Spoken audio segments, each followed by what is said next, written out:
আসসালামু আলাইকুম, ঈদ মোবারক। সবাই কেমন আছেন? আলহামদুলিল্লাহ, বাড়িতে আসছি। তা আপনাদের সাথে কিছু কিছু তো শেয়ার করব, না করলে তো আর ভালো লাগে না, বুঝছেন।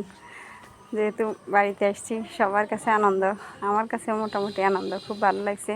আলহামদুলিল্লাহ, প্রচুর রোদ জানেন, একদম পুরাপুরি উত্তাপ। এতটাই বেশি যে সরিষা ছিল, সরিষা সবগুলো নামাই রোদে দিছে।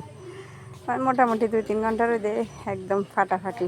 একবার প্রথমে পা দিয়ে মেলছি, পরে আর এটা সম্ভব হয় নাই। প্রচুর গরম, একদম ফা ফেলার মতো অবস্থা নাই। তো বাড়িতে আম গাছ মাশাল্লাহ একদম হাতে ধরা যায় আমগুলা, বুঝছেন। খাওয়া চাইতে দেখার আনন্দটা বেশি। আপনার হাত দিয়ে ধরা যায়, হাত দিয়ে ফাড়া যায়। সামনে দেখেন আমার শাশুড়ির কবুতর একটা কি সুন্দর গাছে বসে রয়েছে,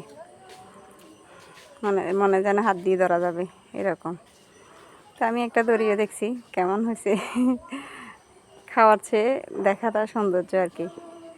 আবার কবুতরে সরিষা কিন্তু প্রচুর খায়, এরা একটু জ্বালাইছে, জ্বালাতন করছে। তারপর গাছে মেহেদি দেখছেন, অনেকগুলো মেহেদি, কিন্তু কেউ লাগায়ও না ততটা, কে লাগাবে।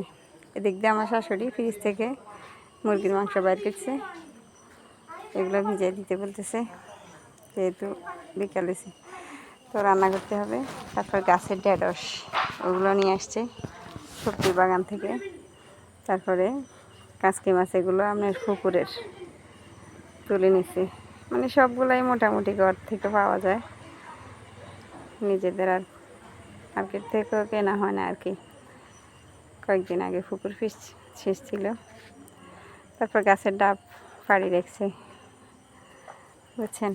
এগুলা খাওয়া দেখা খুবই সুন্দর, খুবই ভালো লাগে গ্রামের এটা।